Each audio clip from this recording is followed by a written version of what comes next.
Hello there everybody, this is Alex from Hardcore and Guys, bringing you my guide for Metal Gear Rising Revengeance on Revengeance difficulty. Today we're doing R-03, which is called Mile High. And for anybody who wants to know, this is the chapter with Monsoon, and he's not my favorite, boss, or favorite fight really, but it's a cool fight. But it's definitely one of my favorite themes of the game, for his boss fight. Before we do that, we're going to start off taking down some regular police cyborgs. And to be honest, the best way to take out those first guys was to parry, because they're going to jump on you pretty quick. If you do restart, you do have a slight bit more time to counter them, but even then, just get a good parry, or just block them, or just cut them up with, regular blade mode, because these guys are regular cyborgs anyway.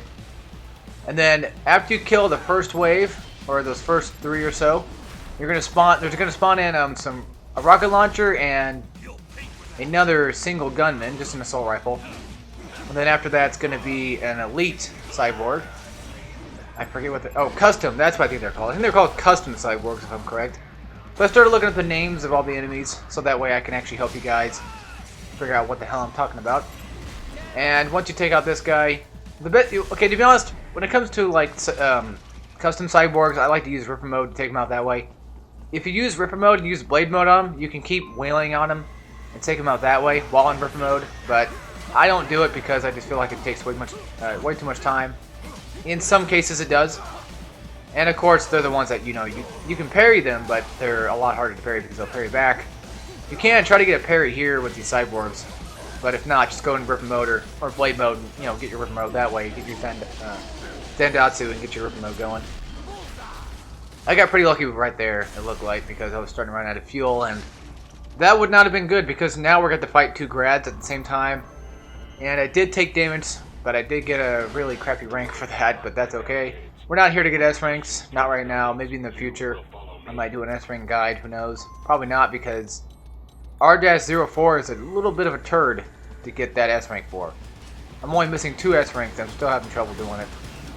So go ahead and whip out the Psy, and just like always when you fight grads, just go ahead and use Ripper mode and activate that, and if possible, maybe get a parry. Because parrying grads is really good, especially in Revengeance mode, because what Revengeance mode offers is the enemies will hit you harder, but if you get a parry, you'll be rewarded heavily for it too, so that's something I've recently learned. And I also want to make mention, it's not going to show up until later, but I had to redo the Monsoon boss fight because I felt like I didn't do it well enough. I actually went back and re-recorded a different tactic of taking them down that I recently learned from watching one of my people I watch for, guides and stuff like that, on how to get S ranks. And that was the way I was, I learned some things I didn't know about Monsoon's boss fight, and I realized, because for the longest time I thought that using a boss's weapons against him wouldn't work. I figured it's their weapon, why would it work against them? Apparently it seems like, as far as I know, the Psys are really good on Monsoon, and I don't know if it's true or not, but I want to go test it out sometime. I want to use the pole arm on Mistral's boss fight, because you got all those tripods around you, and I feel like the pole arm is one of those weapons that can get a lot of good area coverage, if you know what I'm getting at. But anyway, back on topic here, back to the guide. We're going to have to deal with 2 geckos and a bunch of tripods. It's only just 2 geckos, so no fear. But you can get a pretty good Psy attack and then straight into Ripper mode while you're going toward him. That way you can get a pretty good amount of damage on him. Ripper mode is devastating in Revengeance mode. It is ridiculous, and I can't stress enough the fact that you need to start using Ripper mode. If you've not started using it yet, this is definitely the time to start using it. I don't know why nobody would ever use it, because, well, I think I might know why. Maybe it's because people are afraid, they don't trust their skill enough to get Zendatsus, so they expect, why would I want to use Ripper mode if I'm not going to get, my stuff back? I kind of want to keep it just in case. Well, just all I can say is just take a little bit of practice, get better at doing Zendatsus, and you'll be fine. You can basically infinitely recharge your Ripper mode at all times if there's always an enemy in the area. There is a man in the box over here. So if you want that real quick, here it is. I think I get them all for this guide because I did get some trophies for it. So hopefully you guys can maybe tag along and maybe find out where these minute boxes are. There is another way you can cheap out this fight, but I recommend just running up to these guys with the rockets. I know there's a way you can cheap it out, but trust me, it doesn't really work as well. I tried it before, and to me, this is more efficient for myself rather than maybe somebody else. But then again, we're all different, so who knows. Of course, the best way to take out riot shields is to parry and or use Ripper mode, and Ripper mode will, devastate it. But somehow I ended up actually breaking his riot shield. I mean, I know I can. It's just, it takes a while to start breaking riot shields, it seems like. So I just activate Ripper mode because I hate customs so much in this game. They're my least... No, I'll take that back. They're my second least favorite enemy. Because Mastiffs are my least favorite of all time. Well, in this game, I mean. In this game world, I completely despise Mastiffs to, like, no end. And of course, as you can tell, there's a lot of fast forwarding going on in this video. That's because there's a lot of scenes that take forever to, load up. And that elevator scene would have taken a long time to go through. But you saw right there, I did do a cut. I think it's because I jumped off and I had the Sai equipped like an idiot. And I jumped off. You can jump off and you can land just fine, but just you can't press triangle on the air. But if you got nothing equipped to your sub-weapon, you can easily make that jump right there. You can make it. You can jump clear all the way over there, but I trust my dashing or my air dash move instead a lot more than my jumping, which I recently learned that I could do. So go ahead and skip that fight because really there's no point. If you want to take them out, you can. If you're forced to take them out, just take them out. It's only going to be a bunch of sliders, which are the flying enemies. I think it's like 2 sliders or so, and then couple cyborgs, and then of course custom cyborgs as well. Now we're going to come up here and we're going to have to take out a armor cyborg, and then there's going to be 2 sliders attached to the cyborgs on them, or cyborgs attached to sliders, I should say.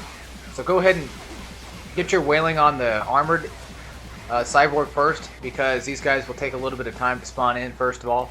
So make sure you get him killed off in rip mode as quickly as possible, and then go ahead and use the size for sliders and stuff like that, and try to get your Zandatsu. That way you can build up another attack, because there's going to be 2 more armored coming out pretty soon. And of course, Ripper mode is devastating against armored enemies, and it's especially perfect. And doing the double tap forward and then square ability, while in Ripper mode will definitely help.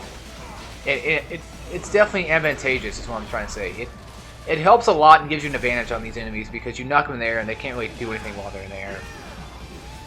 And the size are pretty good at, stuns and stuff like that and all that great stuff. Okay, so I just want to go ahead and talk for a little bit while I have the chance. What have I been doing over the few weeks that I've been pretty much not really doing anything at all? Why is there not very many videos coming up? Well, I've been playing a lot of Destiny, and then there's the One Punch Man anime that's been going on. And I decided to actually finally watch that because I don't really watch a lot of new stuff, especially shows or anything like that or cartoons. I've been watching a lot of the new episodes of South Park, keeping up with that stuff. That crap is funny. I watched this week's new episode, and it's just so weird how it's just funny as hell. It's all funny as hell. I'm not going to spoil anything, but it's definitely worth a watch. And they got some weird crap going on. But somehow I get lucky with the parry right there. That was not on purpose.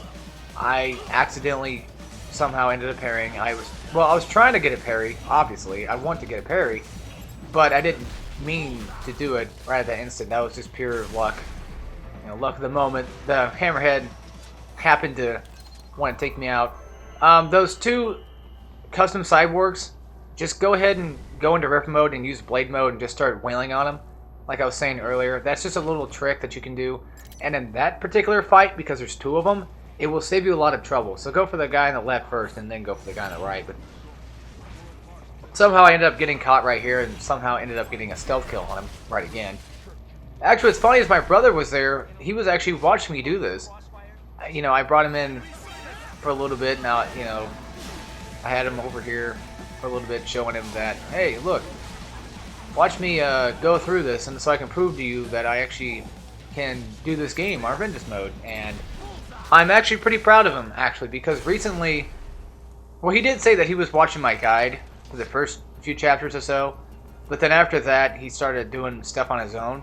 and he realized that Revengeance mode actually is, it's pretty tough, but again, like I've been telling him all the tricks and stuff like that of how to beat, you know, Armstrong and, well, what have you. He's been using some of the tricks and tips I've been giving him, even though I've not been posting these guides, but I've been personally telling him how to do stuff, and he's beaten Revengeance mode finally, so that's awesome. And we actually went out last night and bought him his own copy of Metal Gear Rising so we can quit borrowing mine, because every time I let somebody borrow this game, mainly him, it's like I feel so soulless, because this game is amazing and I really love playing this game a lot. I really just love having this game in my collection. And just like seeing it empty makes me feel empty a little bit, and he knows the feeling too, like when he has to give it back, or when I want to go play it again, you know, for a little bit, or when he gets bored of it, he realizes like, wow, I might have been bored of it for a little bit, but man, I've been missing it.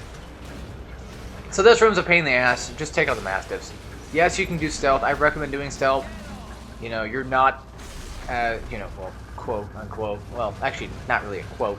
You're not really a pansy if you do stealth. Trust me. You know, there's nothing regarding doing stealth or not. You're not more skilled if you fight. It doesn't really matter. Who cares? I'm just being straight honest that if you fight these guys, it's not gonna change anything. And no offense, you know, to the guy that I was watching, but to be honest, doing stealth, you know, it definitely is a nice thing to do. I understand the condition for wanting to do.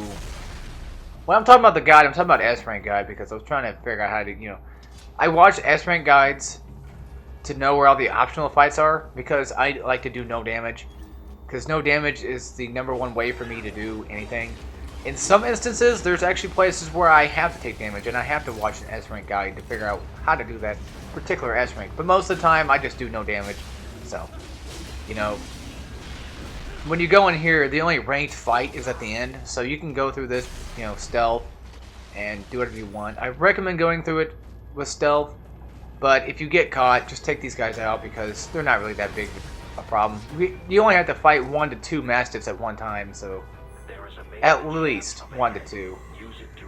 And in this fight coming up pretty soon, we have to fight like a whole group of tripods, and we have to fight 2 Mastiffs at one time. So be very careful, be very wary of this too, and watch your surrounding, because Mastiffs are a bitch. I hate Mastiffs so much. I know we used to call them gorillas because they look like they are, but they're called Mastiffs. That's what they're called, and it's a very weird dominatrix sounding name. I don't know, and they always give me that little dominatrix looking theme to them too. So I cut that guy's ass up, and there's a bunch of tripods in here. You can stealth this part pretty easily. Again, like I said, if you can get through this part with stealth, do it. But yeah, as you saw right there, I took no damage and I got the S rank. I believe it was an S rank. It looked like it was. And that's the end of this crappy part. I really don't like this part. I don't like the dark having to find your way through. I mean, it's cool. It's a cool concept. It really works. But to me, it's just a pain in the butt when you're trying to go through this game, you know, as quickly as possible. And it slows the pace down, because you have to have your AR vision on, or you at least have to know where all the Mastiffs are looking at. Of course, the best way to know where the Mastiffs are looking at is judging by where their, like, that red light is coming from. You can pretty much figure it out. So now we have to take out a grad, a couple, like 1 custom cyborg right now, and then a couple regular cyborgs. So we're gonna go ahead and kill off the custom. I get a pretty good, nice parry on him for some reason, and I get hit a few times, but who cares? It's just a few hits from a cyborg. I don't know why I didn't parry, but I'm just an idiot. As you can tell, folks, I am really bad at parrying grads for some strange reason. I used to be alright at it, but now it's like I've lost all skill in parrying grads, because I freak out, because they had that moment of time where they don't hit you, and you just expect it to come, but then it doesn't, you know? So I screwed that up. You can go through this part on stealth, just wait for this guy to pass. You can kill them all. I mean, I think there's a few custom cyborgs, and then there's like a few regular cyborgs, and then I believe there's 1 armored cyborg in this whole part. So if you don't want to deal with all those guys, just do this part stealth. Just stand behind this wall right here, wait for this guy to pass, and then get a stealth kill, or just completely pass him like I do right here. If you don't have your full fuel, make sure you try to get that that Zandatsu. That way, you know, you can get your fuel right back, or just use an electrolyte pack or whatever. But always try to have rip mode always somewhat active, or at least capable of being active, because you never really know what fights you're going to deal with, you know, coming up in the later sections. So somehow I get cornered right here, and because these guys just keep wailing on me and wailing on me, I eventually get a parry, finally. And somehow I keep losing so much friggin' nano base, it's ridiculous. I take down the armored guy, and I think I get a Zandatsu on him. Yep. So it was pretty funny though. I was trying to stealth this part, but somehow I got caught, and it didn't end up very well. So I guess I showed you both of, you know, the best of both worlds. This part right here is a bitch. You see this well, not that crate is cut open, but that little stand right there, that little hot dog stand. If you jump on that, you can jump up to this. There's a wall you can jump up to over there on that building, and there's going to be a little data pack thing over there, so you can go ahead and use that. I don't know what I'm doing here. The Mastiffs they're not intrigued by 3D photo frames. I was trying to throw it at I guess the RPG guy. That didn't really work out. I figured out a new tactic for this part. It's basically run up to the RPG guy on the far right side of the stairs. You can have a little bit of a decent amount of coverage, and then just go rip mode, cut him up, and then just try to wail on the Mastiffs as they come. I can never ever tell you exactly how to take down Mastiffs, because Mastiffs are so unpredictable, and it's stupid how unpredictable they really are. And I hate Mastiffs with a passion. So now we have to fight a couple of LQs, Fenrirs,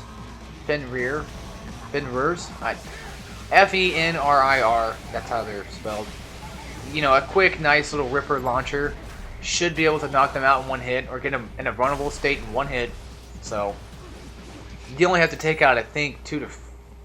Alright. I thought it was 4. I could have sworn there was 4 of them. Who cares. So we're going to continue on, and then Sam's going to go ahead and start talking to us. We're going to go ahead and fast forward through this, because nobody wants to see this. Even though, I mean, this is a cool section. I do like Sam, personally. But I feel like, you know, there's really no points. It's a cutscene, so who cares. So, alright. Now we're in the next section of Denver, where we have to take out some more cyborg. And, of course, if you ever feel threatened by rocket launchers, just do the sliding ability into into blade mode. That way, you can at least have a decent amount of time to protect yourself. You can at least, you know, figure out where that RPG is going to go, and you can have... You're basically lower to the ground, that way the RPG is probably already launched by then, and, you know, you can be a lot more safer than you would just running, because RPGs are stupid, you know, unpredictable where they're going to go. They always shoot it, like, towards where you're going, of course, but it's still a pain in the ass to deal with. By the way, to get S rank on this part, you have to fight the cyborgs. You have to fight these cyborgs, and you have to do it in under 3 minutes. So if you guys want to get that S rank, this is an optional fight, but you have to do it for S rank. So I'm going to go ahead and pick up some nano paste. As you can tell, in the next clip, it's going to be Monsoon's fight, one of my favorite themes. And it is a personal favorite fight of mine, but I think out of all the fights, Mistral is probably the most fun to fight. Just because she's, you know, she's got so many of those tripods around you. It just, I don't know, it intrigues me a little bit. Monsoon's pretty fun to fight. Sundowner's they're all fun to fight. But with Monsoon, it's just his battle theme that I really love a lot. And as a character, Sundowner is probably my favorite boss. Like, just him by himself. So, Monsoon. Alright. Basically, Monsoon is a spammer. And since he's a spammer, we have to spam block. I hate to tell you guys that you have to spam, but in this game, sometimes you have to spam. This is a whole new video. As you can tell, I have a new skin. I have less nano paste than I had originally, but I will get more nano paste in the near distant future. And to let you know, you cannot parry Monsoon unless you're around a corner. It is really hard to get parries on Monsoon because he will always dash back somehow, and it's stupid. That little stinger move I'm doing right there, if you ever played Devil May Cry, you should know how to do it by now. It's, you tap forward twice and then you do triangle. It's basically just how it was in Devil May Cry, so that's where they got that from. And as you noticed, I have the Sai equipped. So I'm going to show you guys this little tactic that I did learn from watching an estimate guide, which actually didn't even help me with this fight. I tried doing it, but no, it was bullshit. It didn't work, so I had to do no damage. Yeah, I did get the S rank on this mission, but you have to do this part no damage. There's no way in hell you're going to get anything else. So, but you're probably wondering, how do you get no damage? Well, that first, like, bunch of attacks, that bundle of attacks that Monsoon does, where he just keeps spamming you with hits, he'll eventually throw out a red phosphorus, and that's when you need to jump. You can jump and get away from it and take no damage, because you will take damage if you get hit by it. So whenever you use a Psy to knock him out, which is actually kind of stupid, I never knew you could do it, the pincer blades will rip Monsoon up, and I'm serious about this too. Like, just watch his health bar while I take him out. He will get destroyed whenever I stun him and then get him down on the ground and do like a second pincer blade charge. Credit goes to Bick for showing me this. I just want to say that right now, that he's the one that deserves the credit for showing me this tactic, and here I am showing you guys the tactic myself. So I'm passing it on. I am a little bit of an apprentice. Well, I mean, he's not taking me under his wing or anything like that. I'm just saying, like, I've learned a lot of things from him, and I'm trying to not be a better person than him, but I'm always trying to best myself than most of the people that I watch play guides. I always try to do no damage. It's just the way I am. Because I trust no damage in this game. No damage usually helps me get, S ranks. So you hit that first blade, and as you see, look how much health I took out. Now, whenever he hits 40%, that is when he will do his next phase. You cannot hit him after 40%. He will go right into the next phase, which is going to launch this barrage of debris. And just so you guys know, you can block this, but you have to block it twice. And I will show you right now. So I start spamming the block button because I don't trust myself. I don't trust myself enough to get past this. So after that, it's 3 hits, you're good, but I do 6 just in case. I don't really trust it very much. And this is when shit starts really hitting the fan. This is when things are starting to get pretty ridiculous. You can parry his Psy attack right here, and it will knock down his arms. That way, he can stop hitting you with the damn things. And after that, he'll start hitting you with his legs. And then after that whole combo finish, his legs will have to take a little bit of a rest. And then you can go ahead and use a Psy and knock him out that way. In the previous clip that I actually had for this, in the raw clip of this, I basically ran away from the debris. And, yeah, somehow I screwed up the pincer blade right there for some reason. I run away from the debris, didn't know you could block it, and I used EM grenades because I didn't know the Psys could stun Monsoon.